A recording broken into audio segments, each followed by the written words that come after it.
thank you so much for coming all the way to Bombay to do this with me. Do you think that this empire could have been even bigger if you would have not exit now? An exit is a point in time decision, and it is a very individual decision. You can never time the market. You can never buy at the bottom and sell at the top. What was your immediate reaction when this deal happened? What was going through emotionally in your head? You take a call to sell your business. You've taken that call. There are 150 people working for you. How are you going to tell them? That was the hardest thing for me. What was your upbringing like? Any pivotal moments? Even if you're not the most talented person, if you show up every day, when the opportunity comes, you'll be the one to grab it. How did you create that balance? Did at any point in time you're compromising on the traditional values? I'm not changing the formulation, I'm not changing the product, I'm not changing the science. I'm putting a wrapper around Ayurveda to make it appealing, palatable and accessible to all. Did you also feel that you have at any point in time given out some information that's too vulnerable? I told you something today I've never told anyone before. What sports and fitness mean to you? You can say, hey Arjun, better shots. All shots in. Play the right shots. But no mistakes is not a relevant thing to tell. What is that area that gets neglected? Because I'm sure no one can balance it all, or can you? It's waves. One thing gets more attention than the other at any given point of time. If you had to pitch Ayurveda to an alien, what would your one-line pitch be?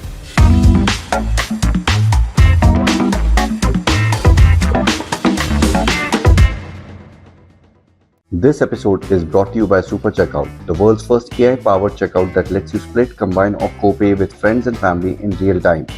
Whether it's shopping, gifting or travel bookings, now everyone can chip in with ease. Check out smarter with Super Checkout. The Hustle Group Company. Let me introduce you to the Hustle Group Company. It's a lifestyle brand that's redefining streetwear through the power of fashion, self-belief and resilience. The second one being Discover Dollar, which is an AI-driven tech company that helps brands and retailers recover hidden dollars from overpayments and leakages. DocsNow's intelligent platform empowers businesses of all sizes to rapidly collect, manage, govern and collaborate on the data front, transforming your documents and making sure there's an impact on the business bottom line, all in a secure and a single environment. Hey everyone, welcome to yet another episode of the Innovators and Disruptors podcast. I'm your host Abhay Tandon. Welcome back. And today's episode is special because we are sitting here in Mumbai for this conversation, which is going to revolve specifically around D2C ecosystem, how to scale up brands, modernizing Ayurveda and so much more. And for that, we have an amazing expert joining us today. His name is Arjun Vaidya, who's been the founder of Dr Vaidya's. He's probably been the first D2C startup to have a landmark exit. He has helped so many ecosystem players out, founders out in the D2C ecosystem. So much more that he has done. And we're going to talk to him about this. Thank you so much, Arjun, for joining in. My pleasure, Abhay. Firstly, thank you so much for coming all the way to Bombay to do this with me. And I've been seeing all the episodes and I've been having so much FOMO and waiting for my chance. So I'm excited to speak to you and have this conversation. That's very, very kind of you. You are humility personified in a lot of ways that I've seen you and interacted in the past as well. Thank you so much, Arjun, for taking out time. Pleasure, my pleasure. Lovely having this conversation. And Arjun, there's going to be so many things that I want to dive deeper into today in this conversation. I'm not sure if we'll have so much of time, but some of the things, and probably one of the first things that I do want to address in this conversation is the fact that, you are the sixth generation Vaidya, right, in the family of Vaidyas who have developed more than 100 formulations of Ayurveda, and you have been able to modernize that by making sure this is accessible to huge number of people out there, right? I wanted to understand, do you think that this empire could have been even bigger if you would have not exit now? I think, Abhay, you ask an interesting question. And I teach at this university. I teach e-commerce and D2C, which is in itself such a cool thing that Indian universities are teaching these kind of things. But I was talking to the kids yesterday and I got the same exact question. My answer to that question will always be an exit is a point in time decision. And it is a very individual decision. Right. Now, what do I mean by point in time? I mean, at that point in time, given my frame of mind, Trisha's frame of mind, where the business was, what the offer was, and what we saw in the next 12 to 24 months is something only we could see. And hindsight is always 20/20, but there's no point looking at hindsight. Right? A batsman who gets out on a particular ball can say 10 times, I should have played that shot. But in that moment, like I train, for example, in parallel, right? And I was Right. discussing with someone yesterday. When you're in practice and the coach tells you to play the volley in that way, you'll play the volley in that way. Right. But when there's a match situation and the pressure is on, 9 times out of 10 you won't get that shot. Or Makes you won't sense. play that shot in True. the way that it's supposed to be played. So an exit is a point in time decision. And at that point in time, given where we were, our age, our experience, the offer that was on the table and the growth scope that we saw of the business. And by the way, no one in 2021 could foresee the scale that e-commerce would get, the Right. growth that e-commerce would get, the ability for Indian brands to reach 1,000 crores. Like, we're only 4 years later or 3 years later from 2021 summer. Right. And at that time, if you told us, and any entrepreneur, by the way, not just me, that brands would actually hit 1,000 crores in sales and they would be D2C brands, none of us would believe you. So I think, given that circumstance, which was we got a very fair offer, we thought that we had tapped out the growth online or were tapping out the growth online. The future of the brand was offline. At that point, I thought it was the right decision. Now, it was one of the first few exits in India in the D2C ecosystem, and in Right. general in the startup ecosystem, it was just about starting, right? Right. Exit wasn't a very well-known concept. Today, when we have seen maybe 100 exits in the last 4-5 years, now people celebrate exits. That time, people came to me and said, "Oh, you sold your business. Did your dad need money? Did you need money? Did you get greedy? Why did you do this?" Right? And a very close friend and mentor of mine, someone who's 10 years senior to me from the ecosystem, I really respect. He called me and he said, "Look, Arjun, people will tell you whatever they want. Some will congratulate you, some will tell you it's bullshit, all of that. I think you've been greedy. I think you've done it for the money and I never expect you to do that." And of course, at that time, I didn't take what most people said seriously, but what he said, I took seriously. And 2 years later, he came back to me and he said, "I think you made the right decision and you timed the market well." Now, you can never time. You can Right. never time the market. You can never buy at the bottom and sell at the top. But at that point, I thought it was the right decision. And 3.5 years later or 3 years later, I think I stick by that. For Makes me, sense. at that point, it was the right decision. Now, would you sitting in my shoes have taken the same decision? Maybe not. But that may have been the right decision for you. It was not the right decision for me. Makes a lot of sense. I mean, that's so fair to say that this is very perspective driven at the point in time decision, right? So it's very The other obvious. thing I'll say, Abhay, which is very important, is your view of business and your view of yourself. Right. So I spoke to someone yesterday who said, "Why do all of you," and he's a more traditional legacy business, third gen. He said, "Why do you entrepreneurs always want everything fast, want to lose money, want to scale fast, want to sell your business? I don't get all of this. I have too much emotional attachment to my business. I want to build a legacy, man. I'll never sell it." So I said, "That's fine. That's okay. That's your choice, and you may never want to sell your business." He said, "What will I do if I sell my business? I am my business and my identity is my business, and I don't know what I'll do with my time if I sell my business." Now, I never had that thought.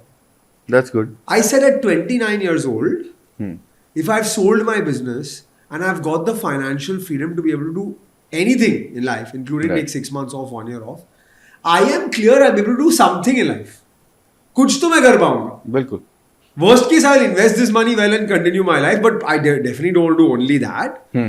But I was not fearful that I would not find anything. A Right. lot of entrepreneurs, including my dad who has run a business successfully for the last 42 years in the jewelry and watch space, attaches his identity with his business.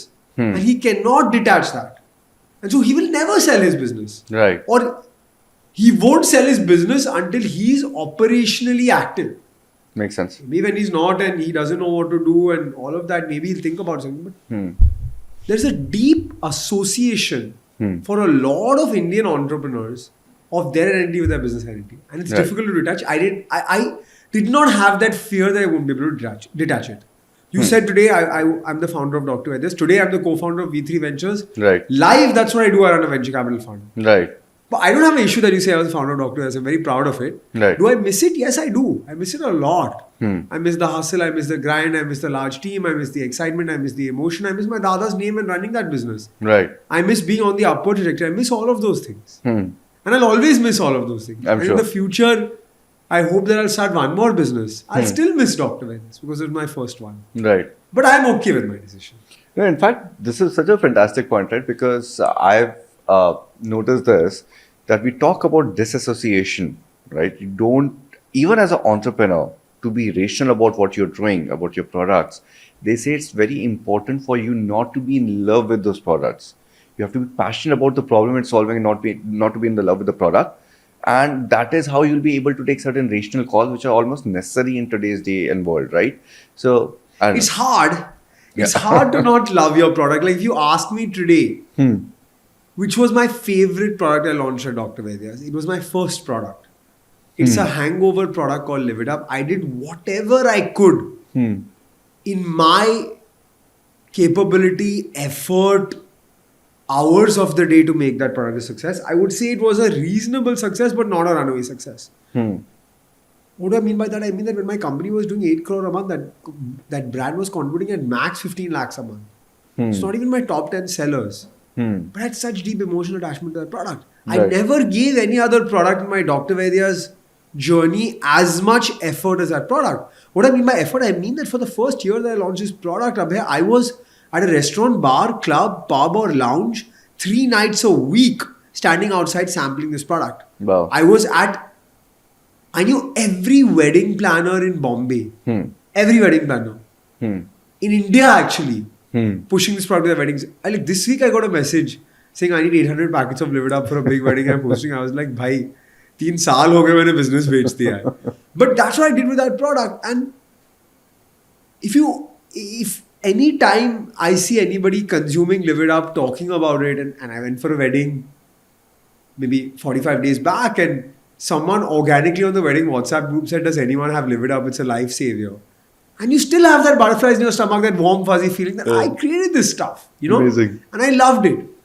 So it's hard to dissociate yourself with products as a founder. And that's why you need to have a good R&D team, a good consumer insights team, a good customer service team to give you those insights, because Right. you will always love what you created. Yeah. You will always love it, right? But I think there's an important conversation to be had about rational decision making and dissociation between shareholder value and operations of a business. Right? Makes And sense. Probably the 2 massive Indian business houses that have been able to do this, and you hear about it in the West all the time, right? There's professional management, there is different people on the board who are the promoters of the company, and different people who are the CEOs and COOs of the business. And examples of this in India are now Marico. Right. Harsh Mariwala has given the reins to a professional. His son Rishabh is a very good friend of mine. He sits on the board of Marico, but he runs a investment fund, which is his Right. own family office, right? Sharp Right. Ventures. Asian Paints, Pidilite, massive business houses that were promoter driven, that grew to a scale where they believed that professionals should be running the business. Is it easy? Not at Of all. course not, yeah. If you have that last name and you have that legacy and you've been in the creation of that business or your family has, it's difficult to dissociate. But sometimes it can be a great thing. And so I'm not talking about that level of extreme at a startup level, but as the CEO of the company, you have 2 responsibilities, right? One is to drive the operational excellence in the business, but 2 is to drive shareholder value. True. And as a shareholder who's also a CEO, you have to wear a different hat when you're a shareholder and you're a different hat when you're a CEO, right? Because Makes a lot of sense, yeah. as a shareholder or as a owner of my family block in that business, my mom, my dad, my brother all held equity in my business.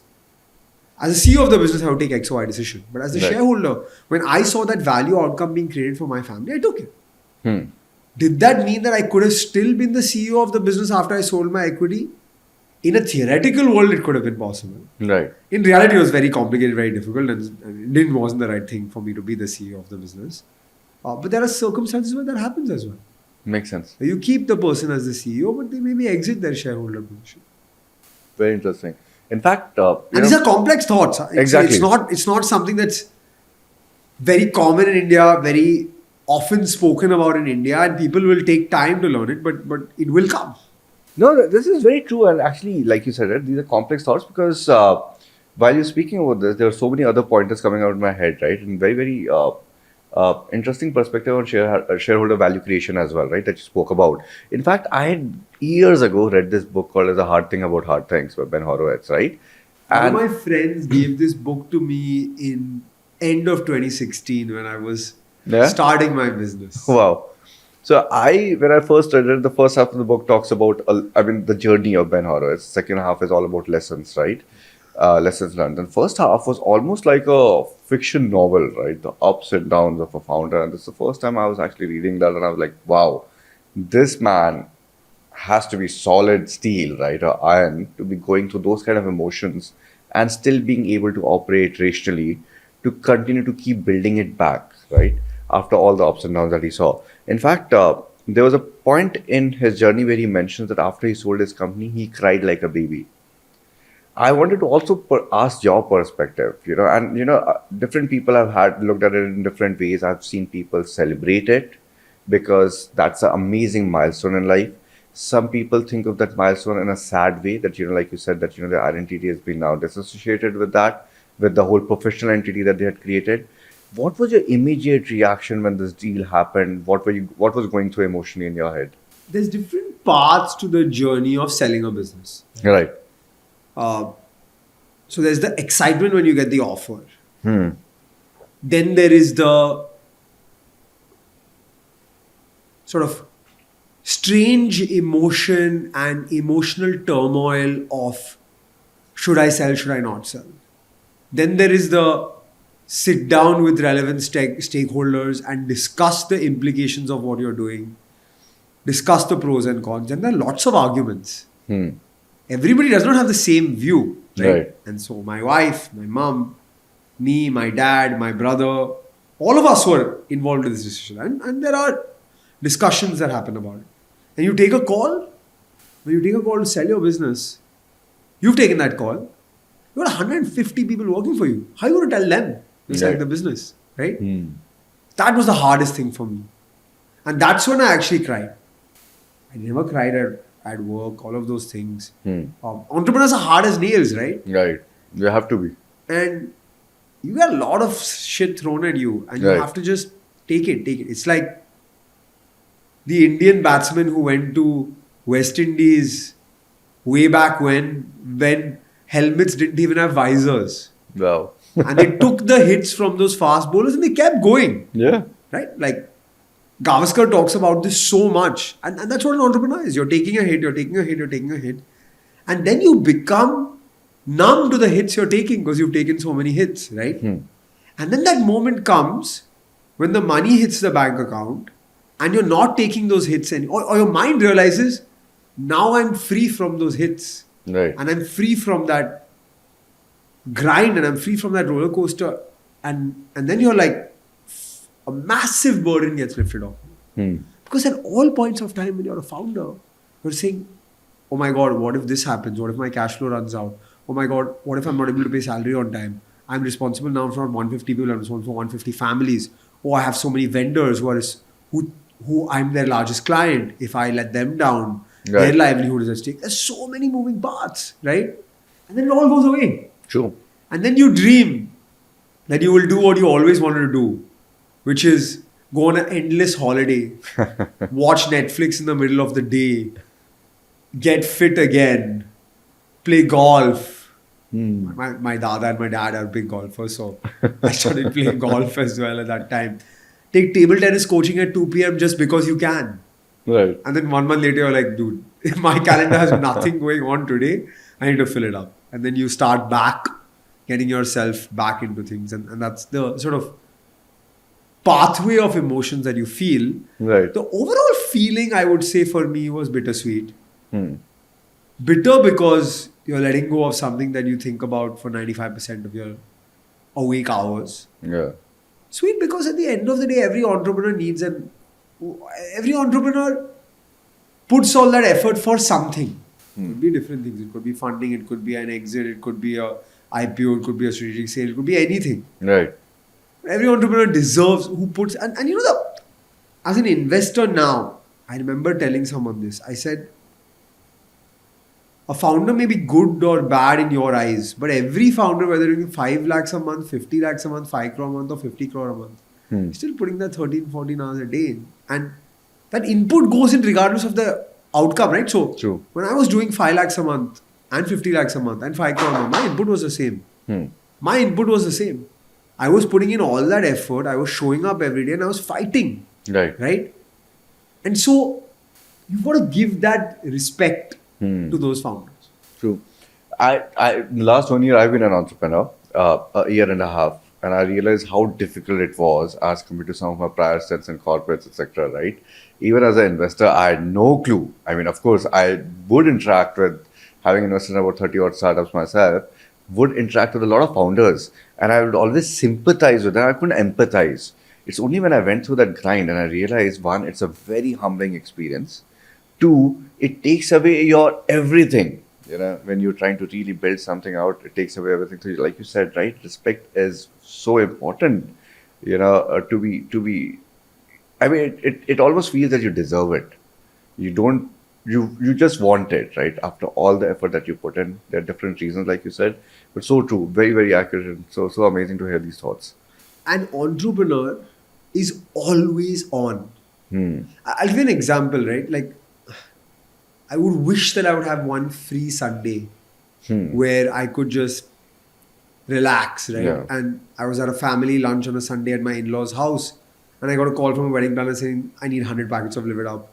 And my office was shut, and my office was on the 6th floor of a building where the lift didn't work on a Sunday. And I thought to myself, 6,400 rupees in business. It's not life-changing business. It's not, right? But maybe that person could give me another 1 lakh, 2 lakh, 5 lakh over the next 3 years in sales. And so I left that family lunch. I climbed up 6 floors. I opened the office. I took out the 50 packets. I got into my car. I delivered that product to that wedding planner. I did it, right? I play football every Sunday. And when I put my phone away to play the football game for those 90 minutes that I play, now when I check my phone, it's not blown up.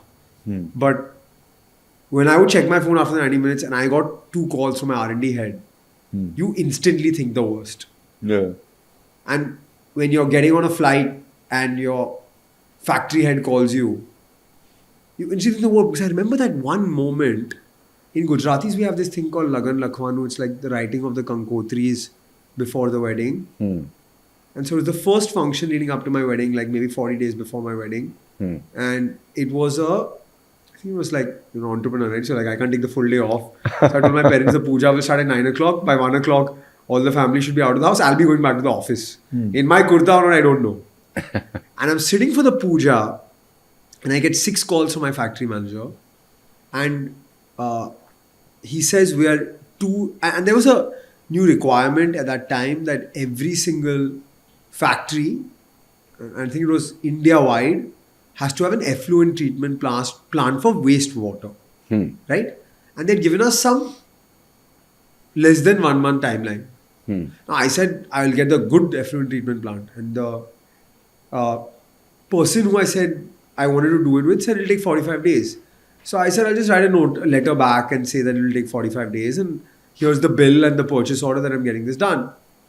On the 35th day, my factory manager calls me and says, and he called 6 times and I was getting to this puja and I was like, okay, I got to take this call. So I leave my own wedding puja and he calls me and he says, sir, they've cut the power line until we get the effluent treatment plant. Oh, wow. Now, I can't do anything in that moment, right? I cannot do anything in that moment. And so you sit for this wedding puja with all your family there, smiling, but on the inside you are shaking. Right. Similarly, I was at a Sunday brunch with some friends. And as I was entering the brunch, Trisha, who managed our ad accounts, who was with me for the brunch, said our ad account just got banned or blocked. And you're sitting to that brunch saying, when the hell will this brunch end? I had to make 20 calls to get this bloody ad account live because every hour I'm selling 1 lakh rupees. Yeah. So every hour I'm sitting at lunch, I'm like, oh my God, that's 1 lakh rupees lost, right? Yeah. And that feeling is both good and bad, but it goes away. And so I can sit with you and have this conversation with my phone here that's buzzing, but nothing will change the world or break in this one that I don't pick up my phone. Makes a lot of sense. On a very side trajectory, But because you mentioned this, so the two thoughts that came in my mind. One is marginal utility, right? You don't realize how much you love a little bit of freedom to do nothing, relax, rejuvenate, like you said, watch movies and so on, and binge watch on Netflix and so on and so forth, till you realize that, now there's too much available and now the marginal utility has gone down, so you want to get back into And so it's filling a up your balance, calendar. and the grass is always green on the other side, right? Because when you don't have it, you want it, and then when you get it, you're like, oh, it's too much. It's overload, and it's overwhelming to get all of this. True, very true. And a parallel analogy, does parenting, you have a little over two-year-old kid, does parenting, Aisha, and does parenting bring in similar anxiety issues that, if you see or you kept your phone aside and there are multiple calls from back home from Trisha or someone else, or maybe the nanny, and then you're like, what's happened? I think I wouldn't be so bothered by it until 6 months back when my kid fell really sick and we had to take her to the hospital. Okay. Now, if it's my and actually very recently as well, my dad had a large health issue. He had some issues with his heart and he had to go through surgery. Now I pick up every call. If they are calling me, I'll leave this conversation to just check that nothing's gone wrong, because I've seen two circumstances in my family. Parenting has changed me a lot. It's really changed me a lot. One, it's made me a morning person. Yeah, If someone called me for anything before 8 a.m. on any day, I would just say, thank you, but no thank you. Now I'm okay to wake up at 6:30 and 7 and 7:30, and I'm okay to be in bed by 11 o'clock, and I'm yawning by 11:30 and I'm falling asleep at a dinner by 12 o'clock, right? So it's made me a morning person. I think the other thing it's made me is structured with my time, and so I just say no sometimes. I just say it's not possible, I can't do it. Like, right. tomorrow I had to be at an event in Bangalore. My dad just recovered from heart surgery. And I just didn't want to go. I said, sorry, I can't go. I don't want to come. I'll do whatever work has to be done in Bombay. But if it's in Bangalore, I just don't want to take that flight, right? And 2 years ago, I'd be taking that flight. Yeah. I'd take that flight and be back by the evening. Yeah. I'd take that flight and I'd kill myself to do it. And when you do this and your time becomes limited, Right. but your ambition stays the same, you're forced to take those tough calls. It makes a lot of sense. I realized that, parenting did something similar to me as well. One, it's so strange. I have a 4-year-old and he ends up on a Sunday waking up at 6 a.m. for some strange reason. The rest of the days of the week, he'd probably sleep till 8 o'clock, and that's fine because that gives us a little more comfort. But on a Sunday, when both me and my wife want to, make sure that we get a few more hours of sleep, he wakes up at 6 a.m. and he's like, Mama, Dada, I'm awake. Why are you sleeping? And so we have to be up, right? So, like you said, right, the schedule changes are so necessary at that point in time, because you realize very early into parenting journey that the kid's going to be up at any point in time in the night. It's up to you to make sure you manage your schedule in such a way that if the kid is having a shut eye right now at 11, you do that as well. Otherwise, you don't get to sleep enough. Correct. It's so true. It's very interesting analogy there. I thought that, because in one sense of it, your own entrepreneurship venture is your baby. And then you have your real baby as well. I don't know if real is the right word, biological baby, if I can put it this way. But yeah, that makes a lot of sense. So thank you so much. Arjun, very interesting. I wanted to also get into the specifics of what was your upbringing like. You mentioned about your parents having a luxury watch and jewelry business as well. What were the other key moments, pivotal moments in your life, which has led you to become an interesting leader, a very strong leader with a lot of acumen? I also understand that you worked at L Catterton as well, the P arm of LVMH as well, right? So could you talk about some of these aspects of your journey, any pivotal moments? So I have 4 important family influences in my life, and each of them have had a big impact in my value system, which eventually translated into what I did at work, my career, etc. All of that, right? So I'll start with my granddad. My granddad was probably the most disciplined person I've met in my entire life. Right? He wore the same clothes, white safari suit, black shoes, same glasses, same 5 rupee red pen in his pocket. Woke up the same time every day, went for golf, went to work, went in the same car, came back at the same time. watched the news, had dinner in the same thali and went to sleep. And he just repeated that routine forever and ever and ever. Wow. And that is something I picked up from him. Because he said, look, even if you're not the most talented person, if you show up every day, when the opportunity comes, you will be the one to grab it. And so I picked that up from him, and whatever I do, whether it's sport or it's work, I'm definitely not the most talented person. But I'm the most hardworking person in the room. For sure. I will take longer to reach any objective or goal. In sport as well, I have a hand-eye coordination problem. I could never bat, so I bowled. In football, I didn't play football growing up, so I don't have the skill and the talent, but I will outrun anybody on that pitch because that's in my control. Skill is not in my control. I can't score goals. Now what can I do? But I'll outrun everyone on the pitch, right? Right. So I think that's one thing I picked up from my granddad that I live by. From my grandmom, I picked up generosity. Do for someone without expecting anything in return. Right. And why whether it was my journey at Dr. Vaidya's or what I do now, I do spend a lot of time giving back or trying to give back to people as much as I can. Right. So that's what I picked up from my grandmom. From my dad, I picked up the entrepreneurial hustle. He's a founder as well. I would see him fight through tough times with a smile. Right. And he said one very important thing. He said, Arjun, this is a video game. One day you're up, one day you're down, one day you die, but the game gives you another life. Right. And you can restart the game again. Right? And that analogy stuck with me. And from my mom, I realized you don't need to take life so seriously. She doesn't take life so seriously. She laughs at herself. She keeps cracking jokes on herself and it's okay. Right. And I think that's a great skill to have. Yeah. Because you take yourself too seriously, you keep putting yourself down and keep beating yourself down. And she doesn't do that. Like, I'm happy with who I am. I'm fine.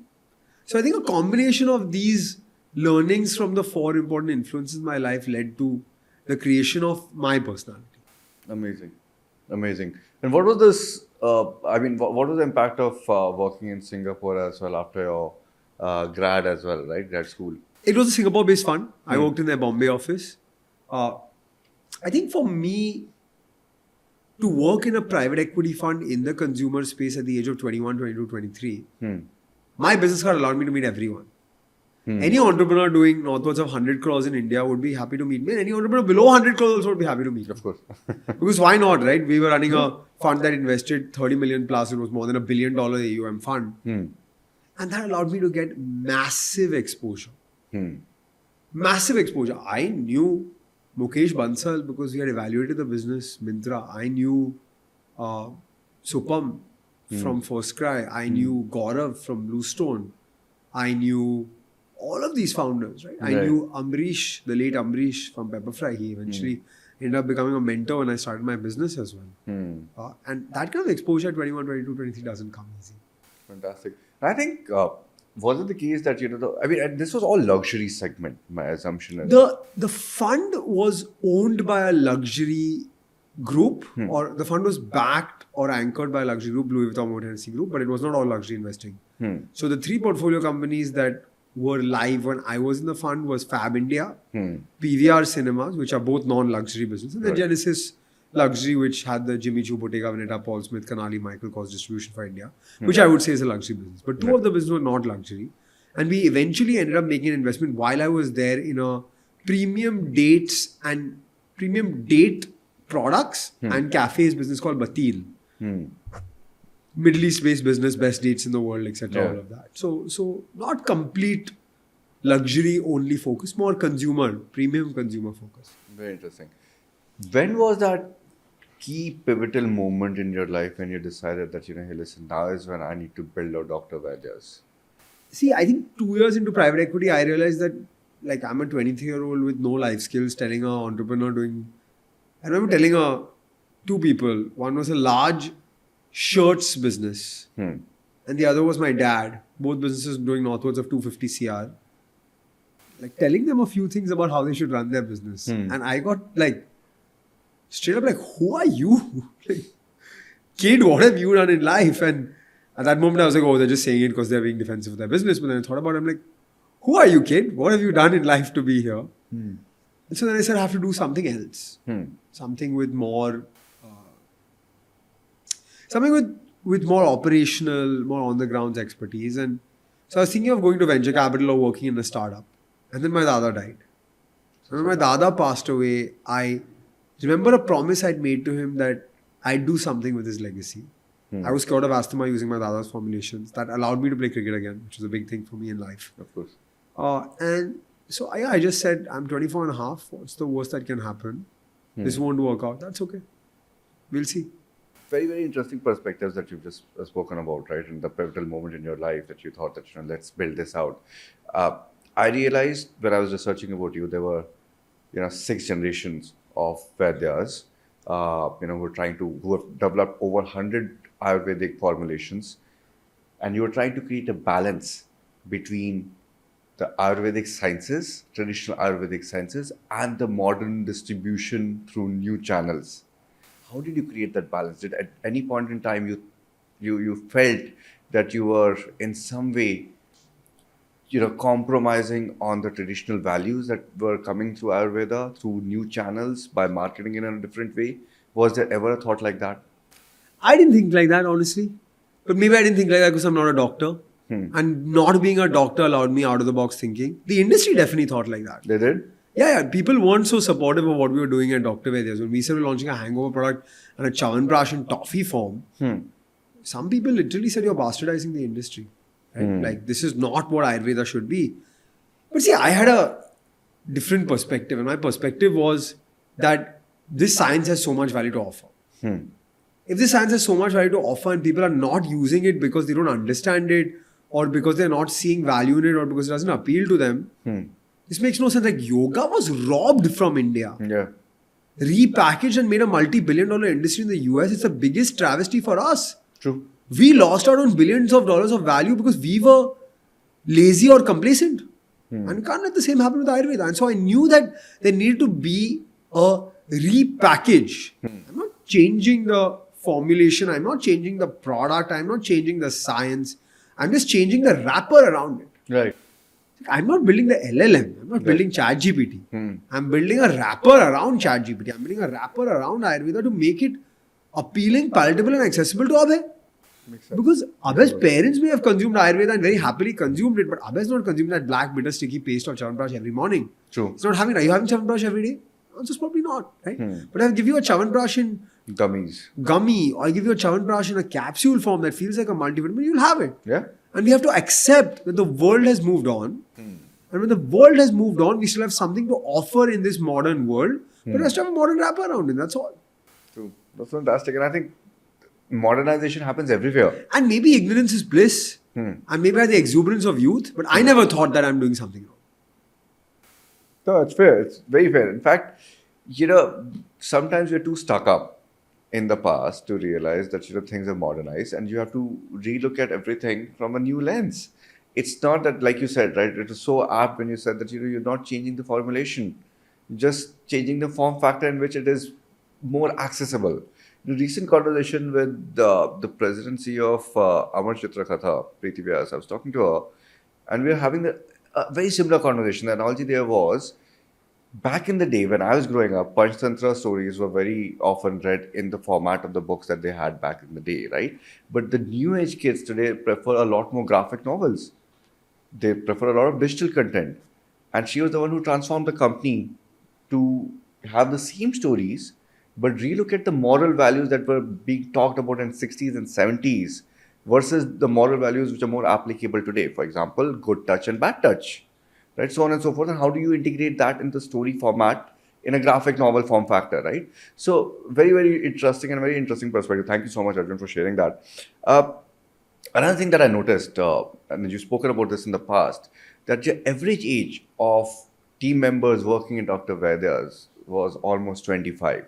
Right? What were some of those key traits that you looked at 25? Because more often than not, people do not have enough exposure. Like you yourself said, when you started Dr. Vaidya's, you were about 25.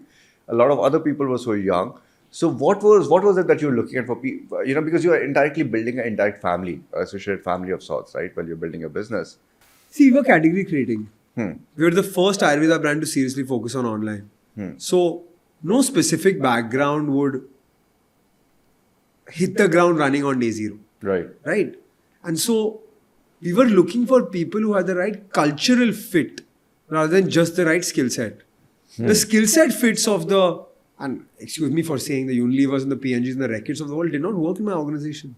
I hired those people, they didn't know how to, they were like, you give me a 7 crore, 10 crore a year budget. I was like, no, I'll give you a 50 lakh to 70 lakh a year budget. Now you give me 5-7 crores in sales, right? So we were looking for people who had the cultural fit, and we had some values like hard work, humility, 100%, honesty, teamwork, customer centricity. We're looking for people that fit that ethos. As long as they fit that ethos, we were also learning along the way. It's not like I knew how to build a Shopify website when I started. Right. I did not even know what is Shopify when I started my business. I'd never seen a P&L in my life. I didn't know what a warehouse looked like.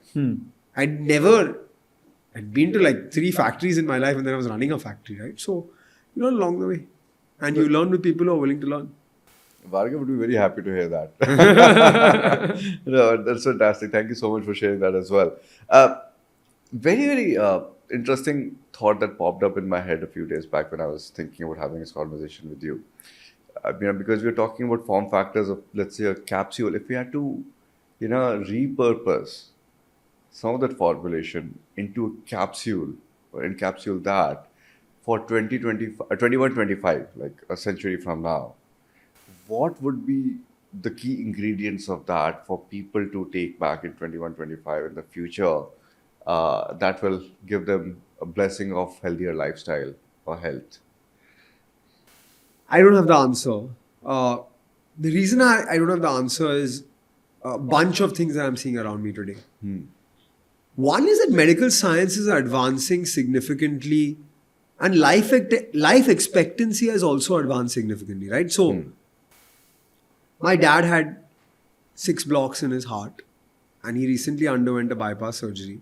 And it is a big surgery, and he will have a long recovery, and it'll take him time to get better. But the doctor said that as long as he recovers in the right way, I'm giving you 20 more years. For someone with 20 blocks in his heart, with 6 blocks in his heart, if I tell you that I can give you 20 more years at age 60, it's something you'll take, right? Yeah. So that's one. And so even if you don't do necessarily the best things, medical science can help you live longer. The flip side of that is some of the healthiest people that I know in their mid 40s and early 40s and late 30s are passing away. And we don't know why, right? Maybe it's too much stress, maybe it's too active a lifestyle, maybe it's too physical, maybe it's being too fit. Right. We don't know. My dadi has not really walked for the last 12 years, but she takes great care of herself. And she outlived my granddad by like 10 years already, and she's thriving. That's what She's absolutely thriving, right? And she was not the healthiest person. So I don't have the answers on what it'll look like. I do know that, let's look at 21-25. Let's talk about 2025. India is changing. People are reading labels. Not just of food, but of personal care products as well. Right. People are mindful of what they're taking in. People are talking about protein. I went for the match, the Mumbai Indians match yesterday to Hyderabad. A friend carried his food with him from Bombay. He said, I don't want to eat in the stadium. So I carried a dabba with me and I ate my own food. Because I'm on a diet. Yeah. And I want to control my calories and I want to eat quantity based. Right? And so I think we're already on a ride towards consciousness. We're very far away from the West. And I didn't think we would ever do this. But now today people are thinking 3 times before having the samosa. They're still having the samosa, yes. They're not having the samosa, but they're thinking 3 times before having it. Right. Because they know what is trans fat and what is cholesterol and what is palm oil and vegetable oil and what is corn syrup. They know Right. these things. Makes a lot of sense. I think a lot of your content, a lot of content that we've seen on various other channels also has been instrumental in getting that. In fact, you have invested in some of these companies too, if I'm not wrong, the Whole Truth and a few others, right? Who speak about who disseminate meaningful information to audiences to understand what they're ingesting, what they're applying on themselves and so on and so forth, which is so critical today. Fantastic. You have, Arjun, had a lot of awards and accolades over the years. these could be various awards, this could be an exit and so on and so forth, right? What was that one accolade, award, or key win moment that you felt was the strongest so far? Yeah, I'd say in the business and then personally. In the business, the biggest accolade or award was when I saw there was a company called GeoIQ that maps out your heat map of where orders are reaching on the map of India. When I saw 16,500 pin codes and I saw the heat map covering 65% of India, to me that was the biggest accolade. One warehouse, small team with a dream could reach 65% of India's pin codes in 3 years. Wow. That is really, really impressive. Not just for us. That's really powerful. And that's what e-commerce is doing. Right? So on the business side, I think the accolade was increasing the accessibility of Ayurveda, not just to Bombay, Delhi, Bangalore, Hyderabad, Chennai, but to Muzaffarnagar, Anantnag, Imphal and Trichy. And that's deep. Yeah. Right? Second thing is more personal. Amazon has a yearly seller conference called Sambhav. I think it was the first time they were having Sambhav, 2020. Jeff Bezos came down and they awarded 10 businesses. And we got the youth small and medium business of the year. And Jeff Bezos handed us that award. Wow. Massive, massive accomplishment. But I brought that award home and I showed it to my dadi. And she smiled and she said, 3 years I told you you'll make it and you've made it. Wow. That moment was a special moment, not getting the award. Wow, that's amazing. Yeah, of course. I mean, yeah, it kind of shows up as well, right? In some of the conversations that we've had so far, that you have a lot of sentimental, emotional value associated with a lot of moments of your upbringing. The kind of connections that you have with your grandparents and your parents as well. So it makes a lot of sense. Thank you for sharing that as well. Now that we're talking about some of these aspects, I also wanted to get into the investment side of your journey, right? After exit, you started V3 Ventures, right? And I think you have invested in more than 80 plus startups or more, I think I should have crossed. Personally, it would be 150. 150. From the fund, we are now at 14. Wow. And I saw the list of those startups and I was like, wow, right? They are dream companies to have come in so early.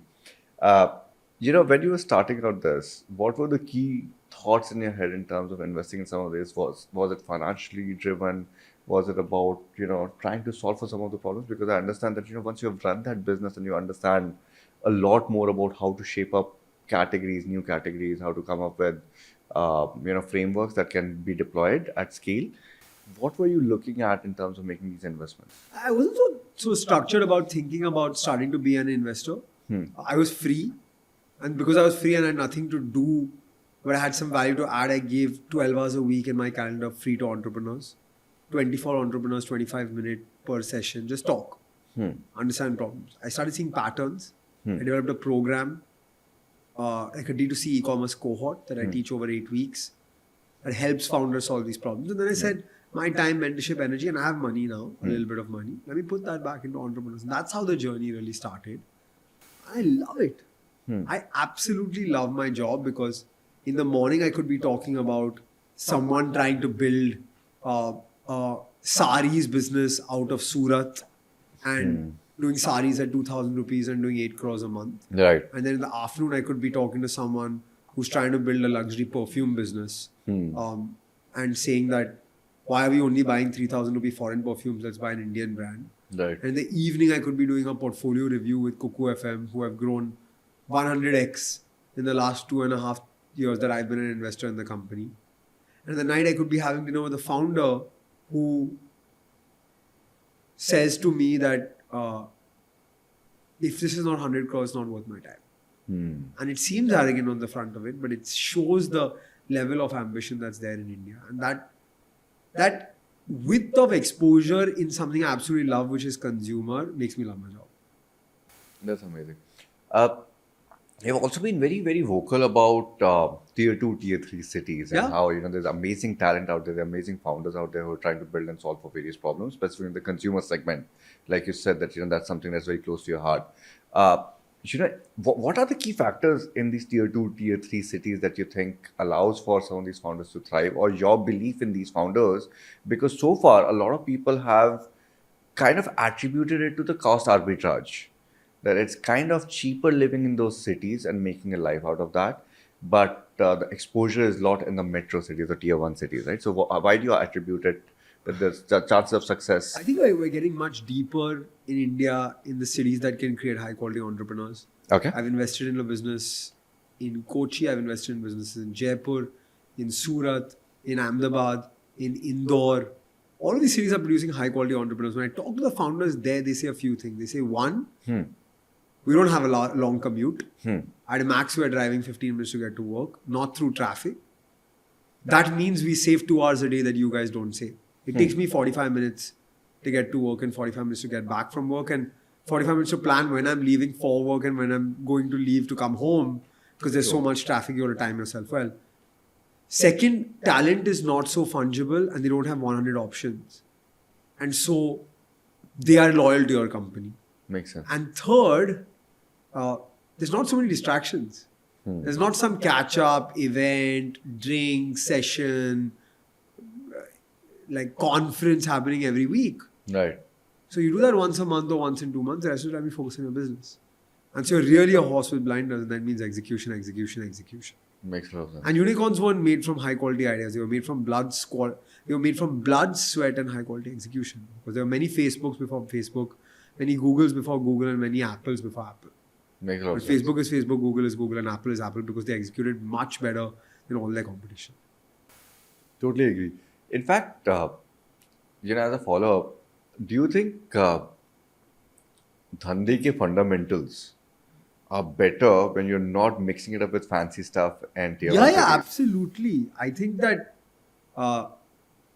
Gujarati dhanda mentality, business mentality, profit first, bootstrap, frugality, it's not talked about enough, but there are multiple in our world 5, 10, 15, $20 million ARR businesses doing 25-30% EBITDA in Gujarat, hundreds of them. Right. They are not coming on podcasts, nobody's talking about them, but that mentality is there and will trickle down to all of us. So again, first principles. Amazing. Do business for the right reasons to make money. Actually. I'm Gujarati, right? That's what we live by. Makes a lot of sense. Arjun, you have been an investor turned entrepreneur turned investor again, right? You've seen the whole cycle multiple times now through your investments as well now. I wanted to also understand, do you think there are certain key questions that VCs forget to ask that you think they should ask? Yeah, I think the one thing that I've not liked about the VC industry is pattern matching.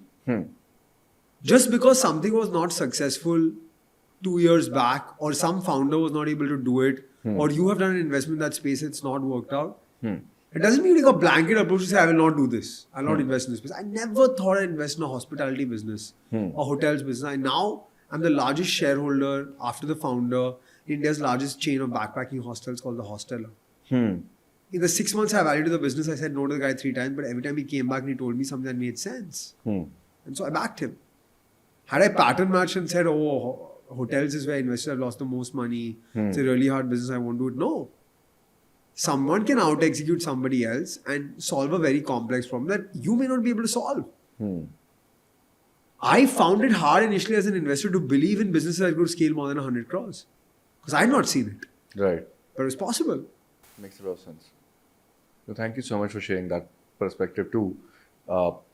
Because I think perceptions, I could be completely wrong about this, but I also see that the perception that the VC ecosystem over the year has developed is that, like you said, the pattern matching, right? Then there's FOMO, because if one big VC invests in a particular sector or subsector, suddenly you see a lot more money coming in that particular subsector, right? And something that goes cold very, very quickly, specifically with longer term profit cycles, right? So, which draws it to or links it back to the innovation in the country or R&D innovation in the country as well. Because sometimes for R&D to happen, you need longer cycles for revenue generation, right? Because this formulation itself sometimes takes a lot more time. And that's where sometimes innovation gets thwarted unless it's backed by meaningful investments.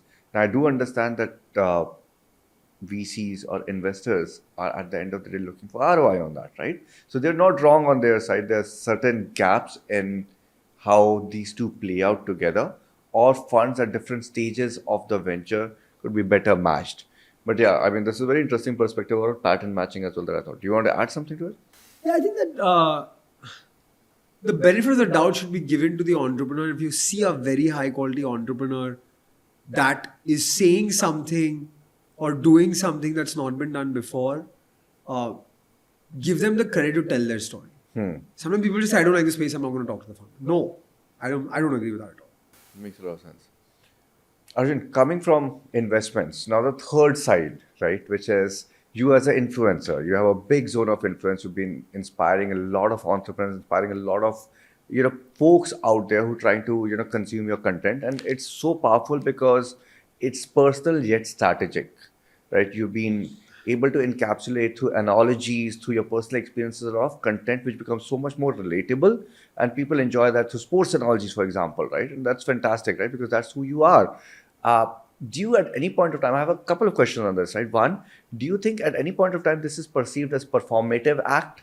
One, that you're trying to perform by giving personal examples. Two, have you personally felt that there have been times where you feel that you've given out some vulnerable information, because a lot of your information is very personal as well? Look, everything you see on digital, if you know me personally, it's me. I'm not putting anything that's not me. I don't have somebody else creating the content for me. I don't have someone feeding ideas into my mind. None of that. Right. It's my thoughts, my ideas, my original everything. And that's why I talk about cricket and football and sports and pickleball and being a parent and being proudly Indian and being patriotic. That's my personality, right? So, have I shared something I'm not comfortable sharing? No, because I'm only sharing it. If I'm comfortable sharing it, I'll share it. If I don't want to share it, I won't talk about it, right? So, I think that's on that. On performative act, I don't think it's a performative act because everything I've told you today, I genuinely believe in, right? So when you asked me before this podcast, is there anything you're not comfortable talking about? I was like, no, I'll talk about everything. If I'm not comfortable, I'll tell you without telling you cut this. I'll tell you straight up I'm not comfortable talking about it. Right. And so I think that's the perception I'm talking about. The customer or the viewer can see performance, acting and lack of authenticity and they have the democratic power to not follow or not watch or swipe. Right. And so I choose that my digital persona should not be different from the person I am. It's exactly the person I am. Fantastic. And so I will be that person in front of a camera, behind a camera, in my home. I did a panel at the Meta office the other day. I cracked the same jokes. It's not like I'm saying something different there, right? Yeah, 2-3 days back, I was told by a common friend. Yeah. Very interesting.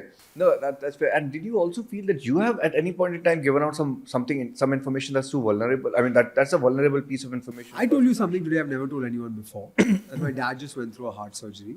I'm okay sharing that because I think that from that experience, people will relate to their parents also going through health issues, not feel alone that they're going through those, and will feel that it's not the end of the world. And that person will get better, and that person who's important to you will get better, and you have to be part of that journey to be part of the healing, right? And so today my dad is feeling down, and I'll go back home after this and I'll work from home and I'll spend time with him, and he'll be okay. Makes a lot of sense. No, thank you so much. In fact, Arjun, you run this podcast called Direct to a Billion Customers, right? All your conversations, even your short form content, is strategic gold in terms of storytelling, right? Relatability and so on and so forth, right? It becomes so personal, like you just said, right? What's the thought process that goes on behind that, right? Because a lot of people are trying to be content creators. What I'm trying to say is, even I'm trying to be one, right? But what's the process in your head when you think about it? I mean, I'm sure it cannot be, it's an interesting thought that's come to my head. Let's just roll with it, right? Do you just do that? Do you write it down? What's the process that goes on behind the whole thing? I wish I could tell you that I had a real process. I don't have a process. I will say that my world allows me to come up with a lot of ideas because I'm a VC. Right. And so you're constantly thinking of ideas. And so I have a note on my Apple Notes on my phone where I just keep noting down these ideas from any conversation, anything I discuss. Yesterday at the cricket match, I was sitting next to a parent of a 2.5-year-old and her kid was watching Cocomelon while she was watching the game, and her husband plays for the team. So her kid had to be there because they're not from India, they're from abroad. And so I told her, yeah, she asked me, what's your daughter's favorite song? And I said, Baby Shark. And I said, Cocomelon is coming to India. And I'm so excited. And my daughter's so excited to see Cocomelon and stuff. And she said, you know why Cocomelon is so addictive?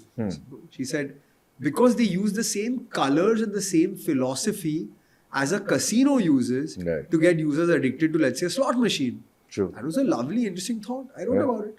I wrote it down in my notes. Maybe next week you'll see a video on this. Makes That's a how lot I of sense. am. It's not a deep process. It's interesting thoughts that come in that are then converted into ideas that are in a consumable format. Makes a lot of sense.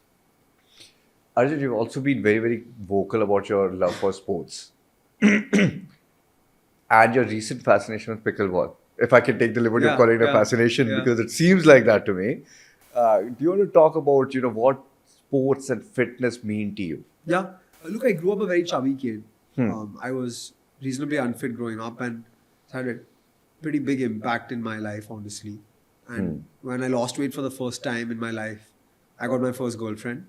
And so I said, I'm never putting on this weight again in my life. Okay. But fitness is an important part of my life because I come from a family that has a legacy of health issues. And so I inherited all of those. And I didn't want to go through that myself. I do some form of physical activity 5 to 6 times a week. It helps me decompress. It helps me think better. It helps me be more efficient at work. Right. I love doing it as well. But it also helps me with life skills. For example, you're playing a paddle game or a pickleball game and your partner's not doing as well as you. Recently, my partner was not doing well at all.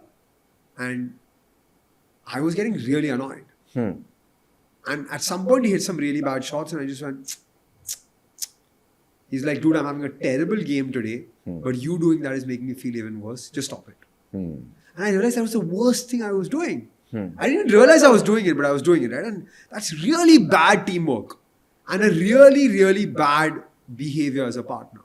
So I think teamwork, discipline, dealing with failure, motivation, winning mentality, never say die attitude. These are all life skills that come on from the sports field into work. And it's very, very powerful.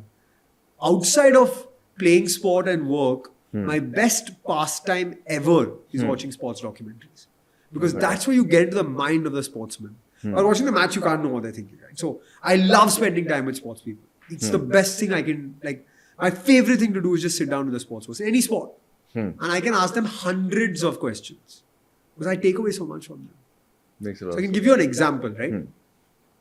I'm good friends with Robin Uthappa, ex-Indian cricketer. Yeah. We play paddle together. I was playing in Dubai with him and I made a few mistakes. And so I talk to myself when I play sport. And so I just said, Arjun, stop making those mistakes. No mistakes from now. And Robin stopped me. He said, that is the worst thing you can say to yourself. So I said, what do you mean? He said, the mind doesn't understand negative affirmations. You can say, hey Arjun, better shots. All shots in. Play the right shots. But no mistakes is not a relevant thing to tell you. Makes a lot of sense. That makes a lot of sense. I think that's fantastic as an example, right? Negative reaffirmations do not work on your mind. It's only the positive reaffirmations. Arjun, thank you so much. Very fascinating perspectives, right? And I think I love those sports analogies that you keep talking about, right, in your videos as well. You've given a few now as well. Specifically about the whole negative affirmations not being accepted by the mind. It's so critical today because a lot of people go so hard on themselves. And then when the brain is not accepting it the way it is, you might as well give a lot more positive reinforcement-based messages to your brain, right? Correct. To think more positively and deliver better in terms of any operational efficiencies or so on and so forth in life at large as well, right? That brings me to my last question before we enter a very interesting segment too. Arjun, you're a founder, you're an investor, you've been a sports person, so to say, you've been a marathon runner. I know you've been doing a lot of other things. You've been content creator and influencer as well, right? With managing all these things plus your personal life, what is that area that gets neglected? Because I'm sure no one can balance it all, or can you? No, I think it's waves. one thing gets more attention than the other at any given point of time. I like doing all of it, but you can't be good at everything at all points of time. And so it's waves. So right now, in the last 3 months, sports, my daughter, and investing has taken a front seat. Maybe in the next 3 months it'll change again. But I think it comes in waves, and it comes in waves that are relevant to the kind of work I'm doing as well. Makes a lot of That's how I manage. It's not easy though. Yeah, I'm Because sure. you got to keep changing your hat, Yeah. right? And context switching also takes a lot of effort. I think I've got used to context switching, but it is hard. And sometimes the wires overlap as well, which is hard. Makes a lot of sense. Thank you so much for sharing that perspective too, because a lot of people struggle with balancing that out, right? So, like you mentioned, it's in the form of waves, which is very interesting way of our outlook at looking at things. Thank you so much. Now, Arjun, before we let you go, we have a very fascinating, very unique segment called as the Rapid Fire. Excited. Very unique, right? Very original to our show, but thank you so much for taking out time for this. So I'm going to ask you a bunch of questions. You've been giving Dilsi answers so far. I don't think so that would change here as well. So you'd expect that too. Arjun, what's your non-negotiable daily habit? Any dincharya or ritual that you start your day with? Seeing my daughter and playing sports / going to the gym. Yeah. Interesting. Considering that you've come from a family of Vaidyas, what's your drink? Is it a kada? Is it tea? Is it coffee? Or is it something else? So no tea, no coffee at all. Never had it in my life. Okay. I've never had a coffee. I think I've had a coffee maybe twice in my life or Really? something like that. Wow. I don't even remember what coffee tastes like or know what coffee tastes like. No, not chai either. Someone forces me maybe green tea, but not so much. So my drink of choice, number one is water, which is what I'm having right now. But of late, maybe sparkling water and kombucha. Interesting. Very interesting. There's so many things that you've been doing, but if you could master instantly any sport, which sport would you choose at this point in time? Right now, I wish I could master skills at football because my friends are making a lot of fun that I don't score enough goals. I play defender, but my dream is to be a striker. be able to score enough goals when I want to. So football for sure. All right. We spoke about the fact that, people have reached out to you with various messages across channels, weird messages. What is the weirdest DM you've ever received on Instagram or LinkedIn? I don't know if I should share this, but someone reached out saying that, and by the way, I don't get these kind of messages. I'm married with a kid and I make it very clear that I'm married with a kid. So I give that total married vibe off. Right. And I get very awkward when I get these kind of messages. But someone said like, I don't know how to say this, but I really love the content you create and I kind of have a crush on you. I'm also married with a kid and all, and not that kind of crush like I romantically have a crush on you, but I have a work crush kind of thing on you. I got super awkward. I showed it first thing to my wife and I said, this is what I've got. It makes a lot of sense. All my life, I've been married for 8 years now, and I think I watched this show called Have You Met Ted? Something like that. I don't know if you remember. Right? So I used to always do this, right? At any conversation, if there was ever a point in time where someone would be slightly flirty, like, have you met Akanksha? And they would, who's Akanksha? My wife. And they were like, oh, okay. I would bring that in very, very quickly, just so that it doesn't get into that zone of awkward conversations. But makes a lot of sense. If you had to pitch Ayurveda to an alien, what would your one-line pitch be? To an alien, it would be something from my planet that will help you. Something from my planet that will help you heal with no side effects. Wow, makes a lot of sense. What's your guilty pleasure binge watch? Sports docs? No, that's not guilty pleasure. That I enjoy. Dubai bling and 4 more shots, please. Nice, interesting. If you could use one social media platform, only one social media platform for a year, which would? LinkedIn? Very interesting. Why? I've got the most value out of it, honestly. I sold my company to someone, reached out to me through a cold DM on LinkedIn. I run this fund now, and that relationship was started through a cold DM on LinkedIn. So. Very interesting. What's the most memorable or hilarious moment from your time as a podcast host or as a guest? I remember someone came to record a podcast at my house, and they were supposed to come at 9 p.m. They came at 11 p.m. We recorded till 1 a.m. and we were sitting for 30 minutes as they were taking the data dump out, and then they were like, "It's corrupted. We got nothing." Oh God. Oh man. And then we never did that podcast again. I'm sure. Cricket or football or marathon running or pickleball, which is your favorite at this point in time? Watching or playing? Playing. I mean, marathon would be running. in that case. Playing football and watching always Mumbai Indians. Oh, nice. Very cool. Favorite D2C category and D2C brand? Right now, I'm most excited about lifestyle. And what do I mean by lifestyle? I mean luggage, handbags, watches, jewelry. It's a really up and coming segment in India. Favorite brand in that segment? I'll say there's a bunch of them, right? I'm really excited by what Mokobara is doing, and similar to the other luggage guys, Nashima Assembly doing some great work. I like what's happening in lab grown. I just invested in a business called Jewel Box. There's a celebrity brand called Palmonas that has done amazingly well in the jewelry space. So lots happening in lifestyle, and you'll see lots more happening. Amazing.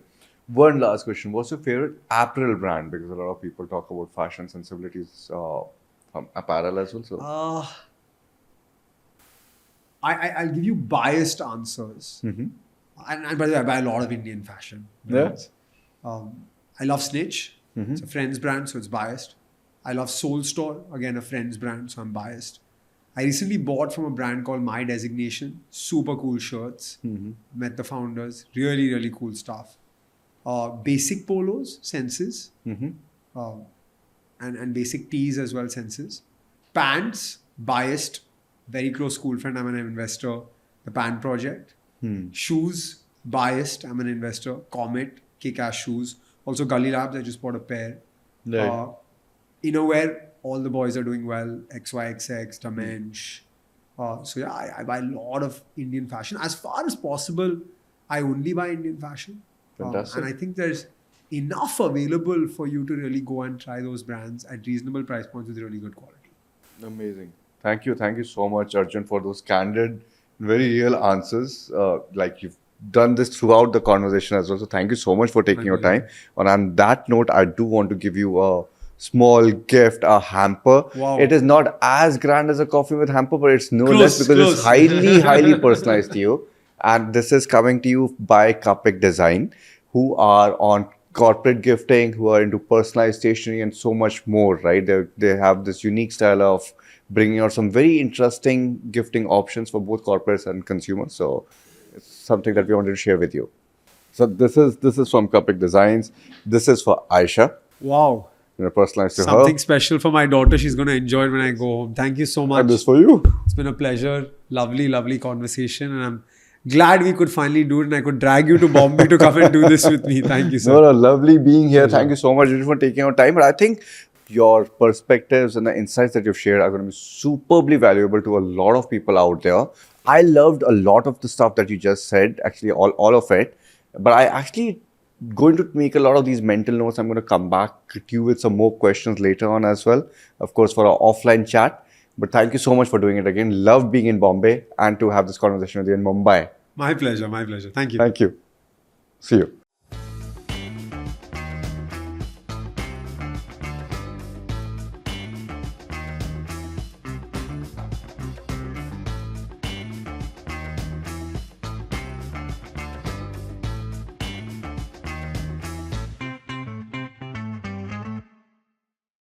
Feel free to share your perspectives through comments, subscribe to the channel, and do send us some suggestions as well. Thank you.